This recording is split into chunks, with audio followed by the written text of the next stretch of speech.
Hello students.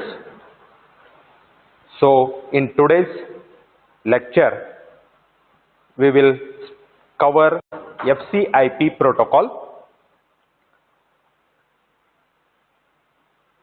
So in the last class we were discussing about the ISCSI protocol of IP-SAN. So from the previous discussions we have understood that IP-SAN technology is an storage technology which objective is the transporting block IOs over an IP is considered as an IP-SAN. Okay, so Internet Protocol Storage Area Network we can say. So with respect to this IP-SAN technologies, which is a mature technology which uses IP as a storage networking option, providing several advantages. So amongst this particular technology, that is IP-SAN, which uses ISCSI protocol, which we have already discussed, and the second protocol is FCIP. So we have an IP-SAN technology, storage networking technology. Amongst that, the protocols used are ISCSI and which we have already completed. So today we are going to discuss about FCIP, that is fiber channel over IP, that is FCIP.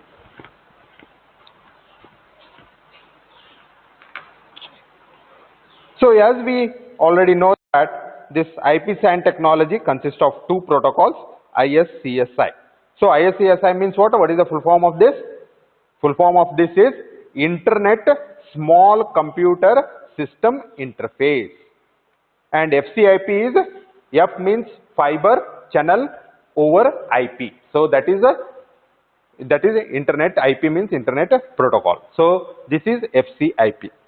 So with respect to ISCSI protocol, which is an encapsulation of SCSI IO over IP, whereas FCIP protocol, in which an FCIP entity such as an FCIP gateway is used to tunnel FC fabrics through an IP network. In FCIP, FC frames are encapsulated onto IP payload. An FCIP implementation is capable of merging interconnected fabrics into a single fabric.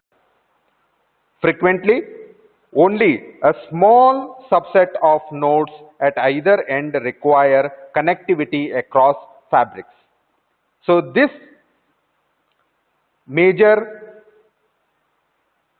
FCIP implementations today use switch specific features such as IVR, means inter vSAN routing protocols, or FCRS technology, that is fiber channel routing services, to create the tunnel.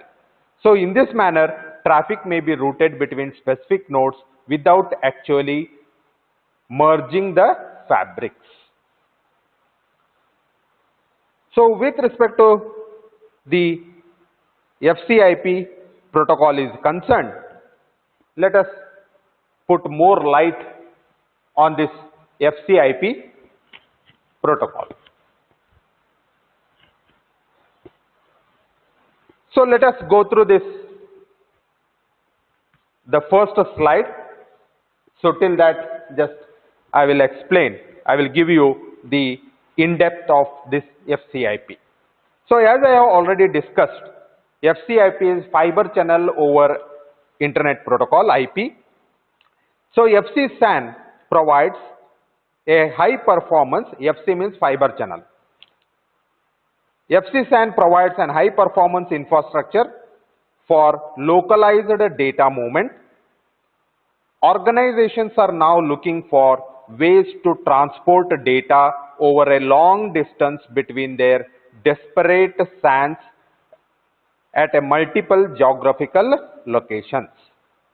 One of the best way to achieve this particular goal is to interconnect geographically dispersed SANs through a reliable high-speed links.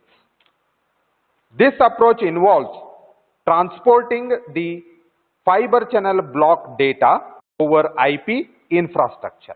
So this is known as your FCIP.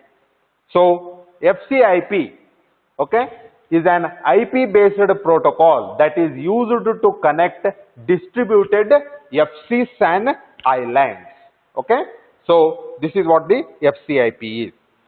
So this FCIP we can thought of it as a tunneling protocol that enables distributed FC SAN islands. Okay, so as it has been noted in the first point.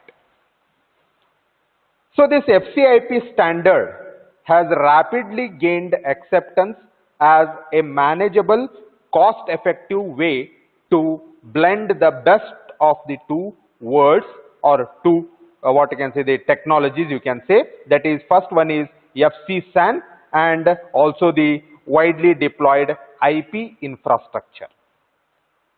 As a result of this, the organizations now have a better way to store and protect and also move their data by leveraging investments in their existing IP infrastructure.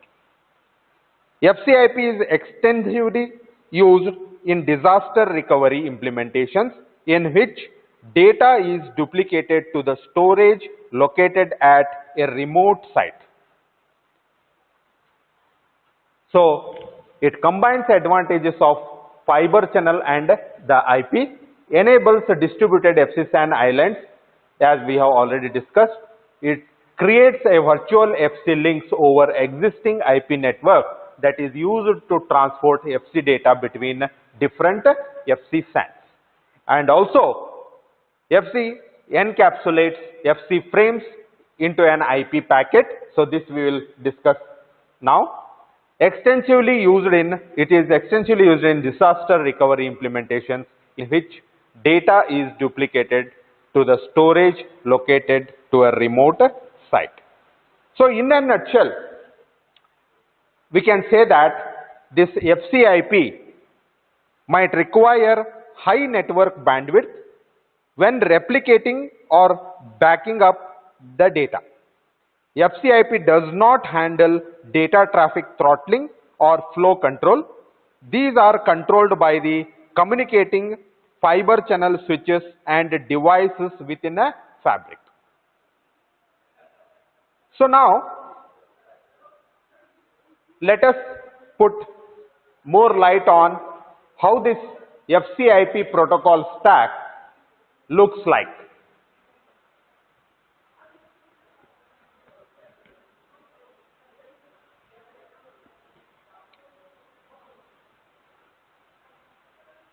So in this particular slide, you will see how the protocol stack in FCIP is arranged.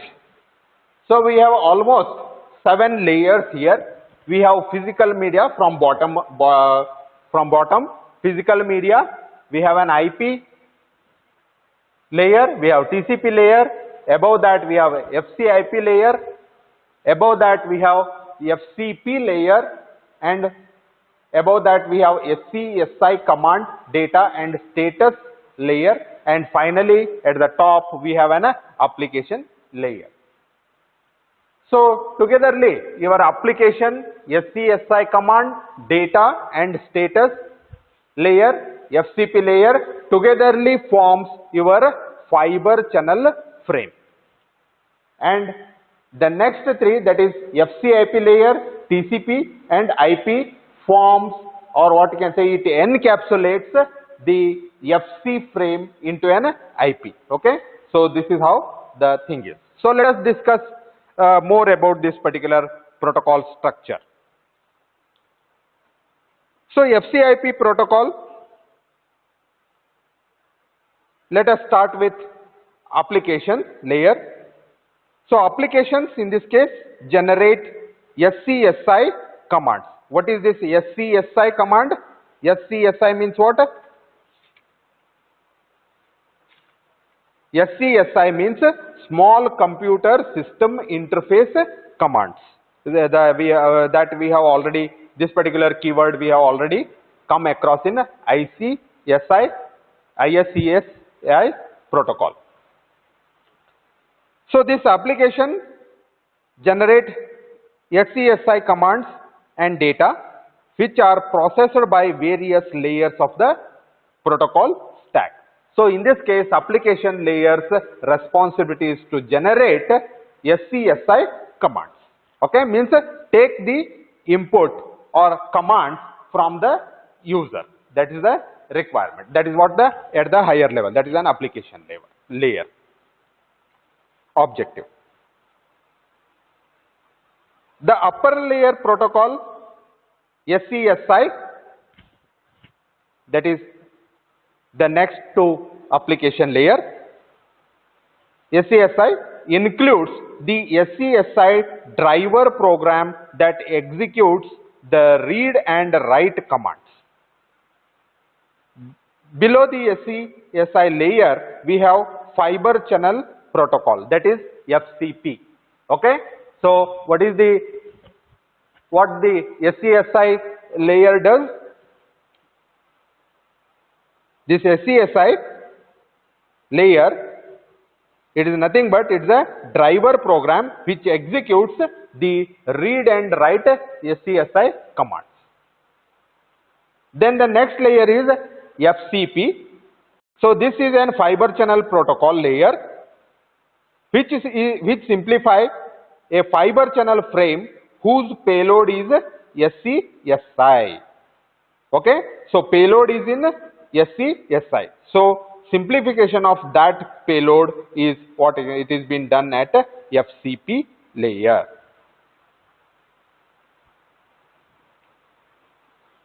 The FCP layer rides on top of the fiber channel transport layer. This enables FC frames to run natively within the storage area network fabric environment. In addition, the FC frames can be encapsulated into the IP packet and sent to a remote SAN over IP. FCIP layer encapsulates the fiber channel frames onto an IP payload and passes them to the TCP layer.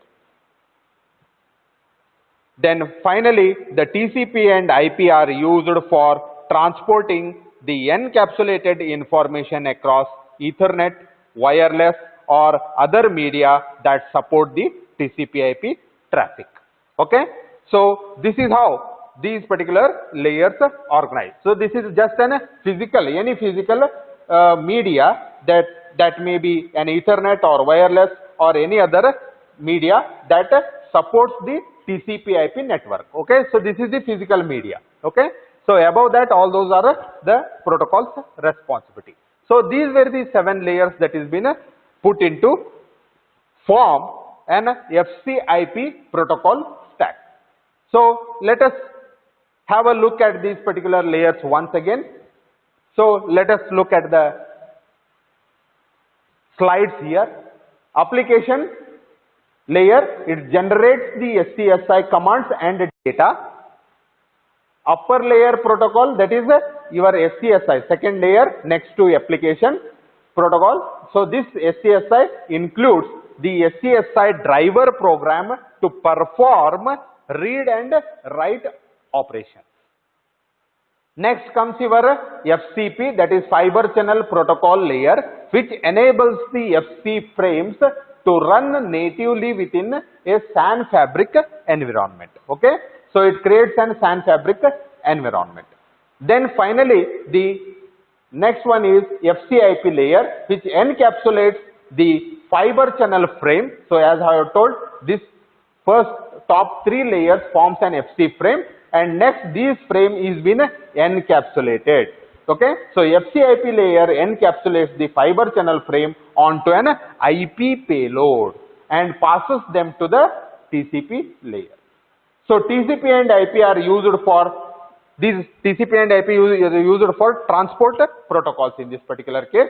So these are having a responsibility of transporting this encapsulated information across the network, okay, using a media, either Ethernet or wireless or any other media that supports the TCP IP payload, okay. So this is what your FCIP protocol stack is. So let us come to this encapsulation, what I have told. FC frame is encapsulated into an FCIP payload or IP payload, you can say. So let us see that. So have a look at this particular figure. So this clearly shows the encapsulation in this case. So as I have told, the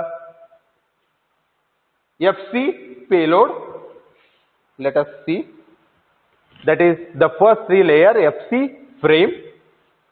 So that has been encapsulated. So this is an data, SCSI data, that is the frame. So which is been encapsulated. Okay. So this entire FCIP package or encapsulation data payload is encapsulated by your IP payload. Okay. So this is the thing here. So just in this particular first three, whatever the first three layers that we are seeing, so this forms your FC frame. So this is an FC frame. We have an SCSI data and also the supporting headers, as you already know how the protocol structure is. Apart from the data payload information, it carries certain header information which is essential for transporting a data from one node to another node. This is what we have learnt in our network. So as per that, these are the some headers that it contains, that is SOF, FC header, fiber channel header, okay, CRC checksum, so that is very much important, and end of file to note down where the end of that particular payload is. So see, these are the certain basic information that it carries. Starting and ending information. So this encapsulation of FC frame into an IP packet could cause the IP packet to be fragmented when the data link cannot support the maximum transmission unit. That is MTU, we say, size of an IP packet. When an IP packet is fragmented, the required parts of the header must be copied by all fragments. When the TCP packet is segmented, normal TCP operations are responsible for receiving and resequencing the data prior to passing it on to the FC processing portion of the device. Okay, so this is how. So this entire FC frame is being encapsulated in an IP payload, and also it consists of supporting headers, FCIP header, TCP header and IP header. So this TCP and IP actually recognizes where the destination is also, and also the media that it is been transmitted. So it also includes certain CRC or security, what you can say, the headers. So this is how the entire FC frame payload is been encapsulated, and this particular frame structure, this is the entire frame structure is called as a FCIP frame structure. This above one is only the FC frame. Okay, so this is an FCIP, which is a combination of fiber channel as well as a internet protocol. So as we have discussed in the first slide, what is that? What we have discussed in the first slide? Okay, it combines the advantages of fiber channel and IP. Okay, so that is been used in that particular case. So that's why it is a FCIP. Okay.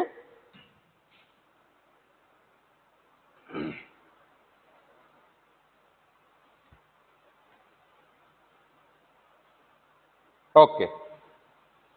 So after understanding this FCIP technology and FCIP protocol stack, let us discuss something about FCIP topology. So what exactly this particular topology helps you to understand how exactly this FCIP infrastructure can be built or can be used.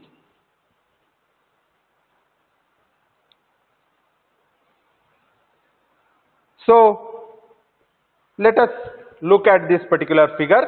We have the storage array here first.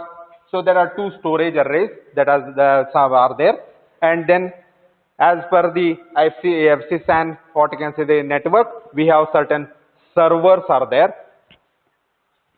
and this FCSAN networks, there are two FCSAN networks which are interconnected to an IP using the FCIP gateway.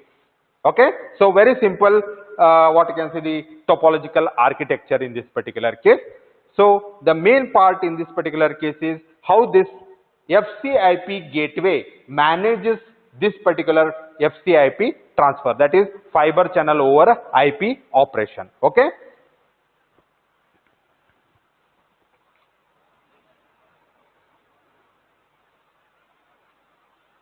So in this particular case, in an FCIP environment, FCIP gateway is connected to each fabric. Okay, so these FCIP gateways are connected to the FCSAN fabrics. So in this particular environment, FCIP gateway is connected to each fabric via standard FC connection. The FCIP gateway at one end of the IP network encapsulates the FC frames into IP packet. Okay, means what? Here we have a source and the destination. So if we consider this as a source and this particular FCSAN as the destination, then what it has to do?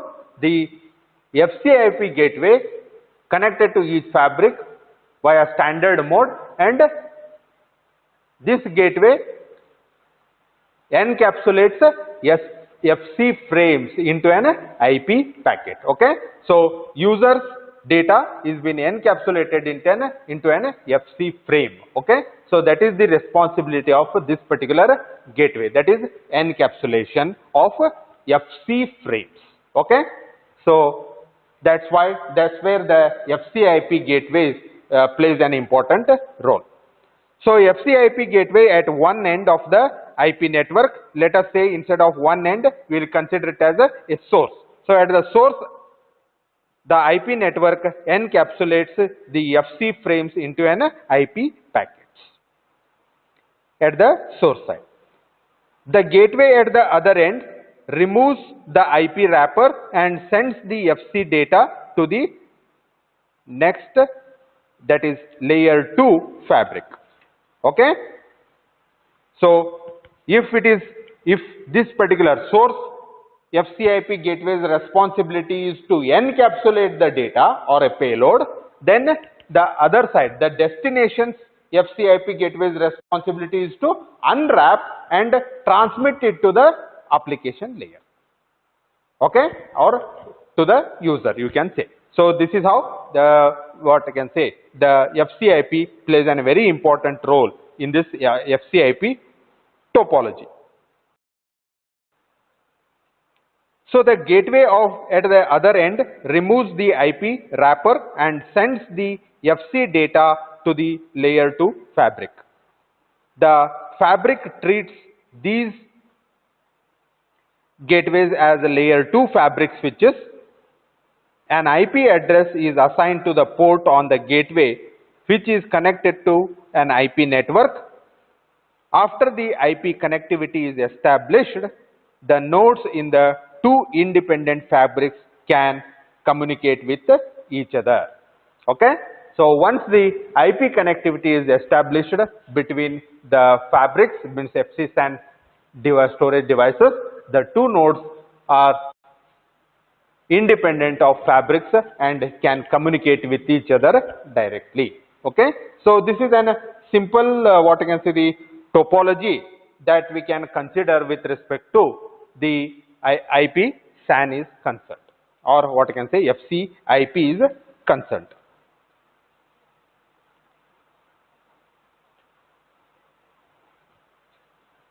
So once we understand the protocol stack, the topology, then one more thing we need to consider is what about the performance of this particular. Okay, so let us put a small what you can say discussion on this particular thing.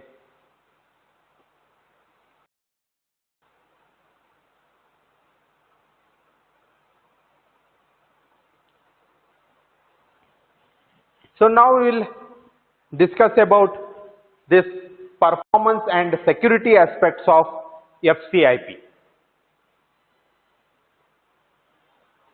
So with respect to the performance is concerned, here performance and security aspects.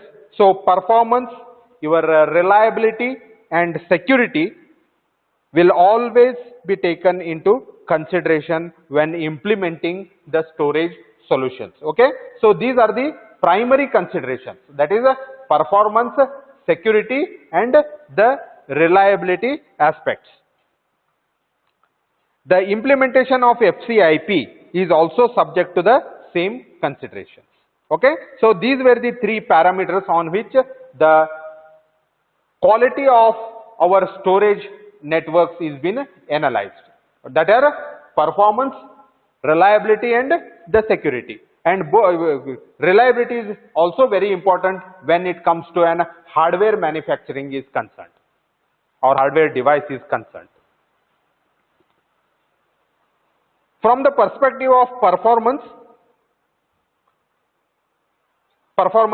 configuring multiple paths between FCIP gateways eliminates single points of failure and provides increased bandwidth. Okay, so with respect to performance, the configuring multiple paths between FCIP, okay, we can create the multiple paths between FCIP gateways which eliminates single point of failure. Okay, and also provides an increased bandwidth. Okay, so these are the two what you can say the advantages we can say with respect to the performance of this FCIP implementation.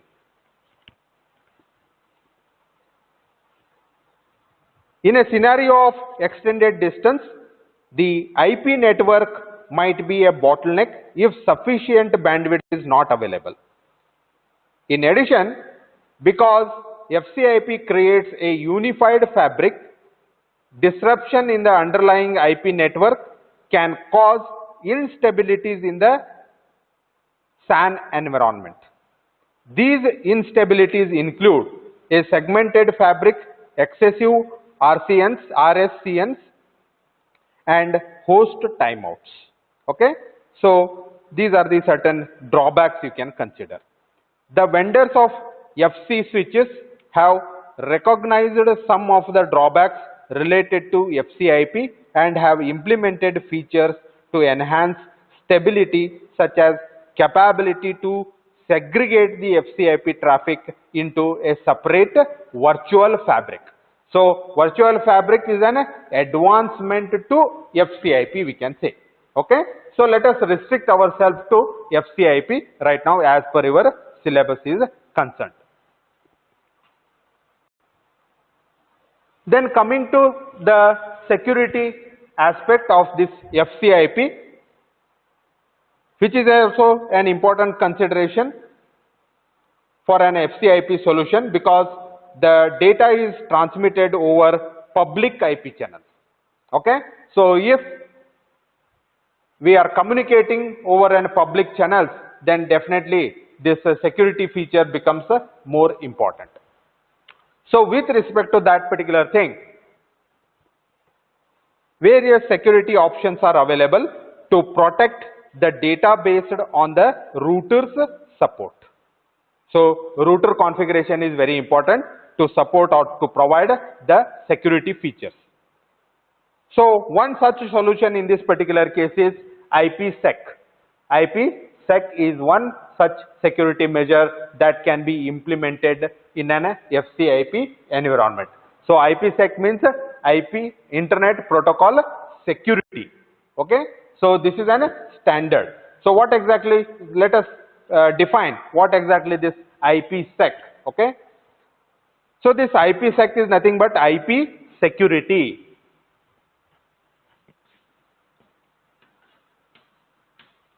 IPsec means IP security.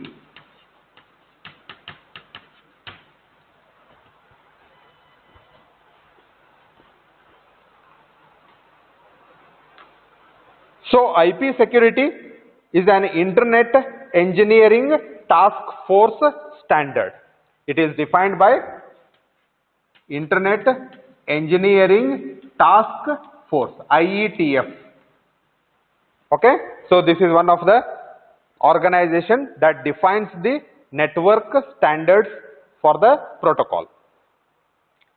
So IP security is an Internet Engineering Task Force standard suite of protocols between two communication points across the IP network that provides data authentication, integrity and confidentiality. Okay. So it is completely authenticated by the IETF standard.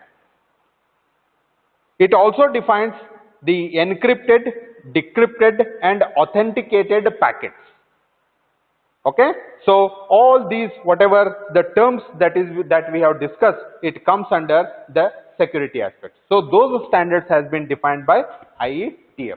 So IPsec is one such security measure that we can consider in FCIP environment. Okay. So there are other solutions also, but we will not much explore that. So as per your syllabus, this IPsec, you should know what exactly the security feature that can be included in this particular case. So IPsec is one of the standard. So these particular, so if you open this IETF website, you will get more information on this IPsec, what exactly the features of this particular security, what exactly the laws and all those particular things. Exclusive documentation is available. You can have a literature survey on that. Okay. So